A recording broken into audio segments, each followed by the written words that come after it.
And I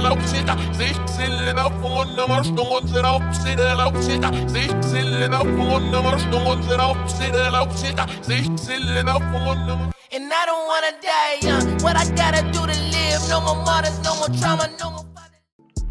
What's up, y'all? You're rocking with Streetz 993, your choice of R&B and hip hop. You're listening to Trinity Alana with our artists in the streets, and in the station today we have Chuck iNDigo. What's up? How you doing? I'm doing well. How are you? I'm good. I'm blessed. Right. So you're from Nashville, Tennessee. You've been putting on for the city for a little minute in the music industry. Can you tell me where you got your start doing music? Like, what started you out? Yeah. Honestly, just in the church. Like, probably like 98% of, you know what I'm saying, rappers and artists these days, just singing in the church. Growing up doing that, playing keys and drums and, you know, singing in the choir, stuff like that. And then eventually going to school, singing in choir, different stuff like that. And just eventually that just kind of like, you know, trickled to that. What church you go to? Beach Creek Missionary Baptist Church. Yeah. Shouts out to the Creek. Alright, so you talk about how a lot of doors have been open for you and you just had, you know, a plethora of opportunities. Do you have anyone that you like to shout out for, like, you know, that opened the most doors for you, or who's? Yeah, for sure. Shouts out to God for one, you know what I'm saying? But then also too, just shouts out, you know, Kadeem, like that's my manager, Kadeem Phillips. He's just been a big, you know what I mean, a big help in terms of just, honestly, just me like approaching it from like more of a business standpoint and just like seeing myself as like a brand, as and this is just like a person who makes music or something like that. And then, you know, my wife for sure, she's just been like hella supportive this whole time, just, you know what I'm saying, like just making sure like that I stay encouraged through it all, you know what I'm saying?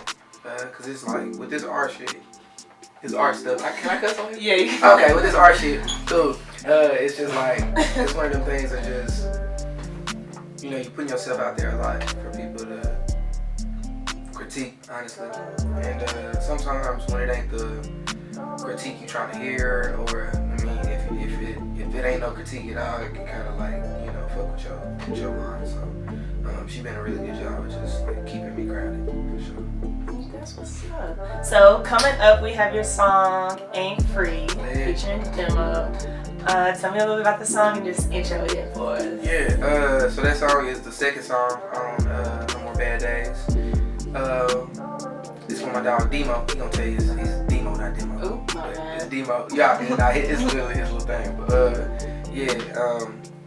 I made the beat, produced it, and it's literally just about honestly like taking autonomy back over like your life and about like your decisions and just what you want. So yeah, just being free and just doing what make you feel free for sure. So No More Bad Days. Tell me about that project, and specifically like you're choosing to spelling the word more, because it's very different the way you chose to spell it. It can get deep, but we're gonna try to keep it in the like we just gonna keep it plain. I figure it's like a reference to the Moors. Yeah, it's a reference to the Moors, you know what I mean?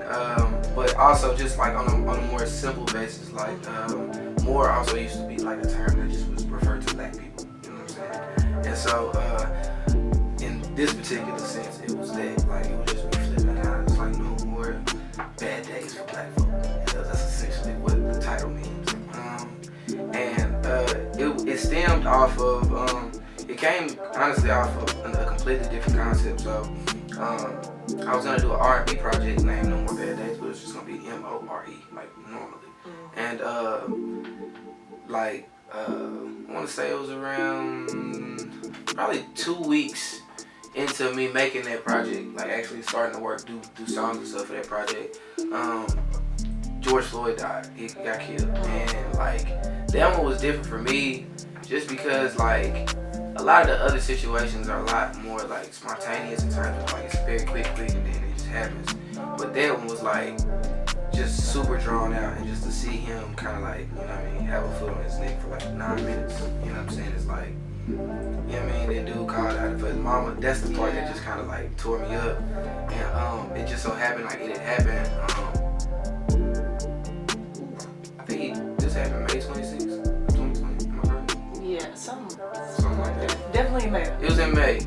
My daughter was born June 4th, and so it was that COVID was going on, and so like around the same time I heard crazy stuff about how they was doing like black women as far as like childbirth and stuff like that. And at that time they weren't trying to let me go like be in the room with my daughter when she was born. So it was just a weird thing. And so after my daughter was born, like literally I was holding her, and like I literally just was like, I can't have no more bad days. And I was just like, wow. And it just hit me kind of like that, like in the moment. And the whole little concept changed. And then like I did that project in like, I want to say like 2 weeks. So it was like, I had like 4 of the songs kind of that had been done for a long time that I just made, and they were just sitting around. But like 8 of the 13 I did in like a 2-week span. It was just kind of like God inspired. Like I don't really recall writing a lot of it in terms of like what I was thinking or where I was at. It was just a lot of it was just more so like kind of just being a vessel or a channel. So that's how it transformed from R&B to what it is now. Like a way more raw, kind of like hard sound. So yeah, for sure. All right, Mr. Chuck Indigo, I just want to say thank you for coming into the station today. We really enjoyed having you. Let the people know where to find you. Y'all can find me on every social media platform. Well, not every social media, but Twitter and Instagram for sure. At I am Chuck Indigo. That's IAMCHUCK-INDIGO. Alright, and that's what's up. We're able to listen to you on all streaming platforms. Yeah, all streaming platforms too. Yeah. Anywhere you listen to music, literally anywhere you listen to music, you just type in Chuck Indigo. Out y'all pop up. That's Amazon. That's Tidal. That's Spotify. You on Tidal? Yeah, you know what I mean? Audio Mac, you know what I mean? I think Pandora might be in the game now. I don't know. But yeah, search Chuck Indigo. Alright, that's what's up. Thank you again. Thank y'all for having me. I appreciate y'all. Shout out to Streetz 99. And this is Trinity Alana with Streetz 993. And I don't wanna die young. What I gotta do to live? No more martyrs, no more trauma, no more fatherless kids. I can't swallow this pill. I think hatred is a sickness and the wicked seem to prosper while the godly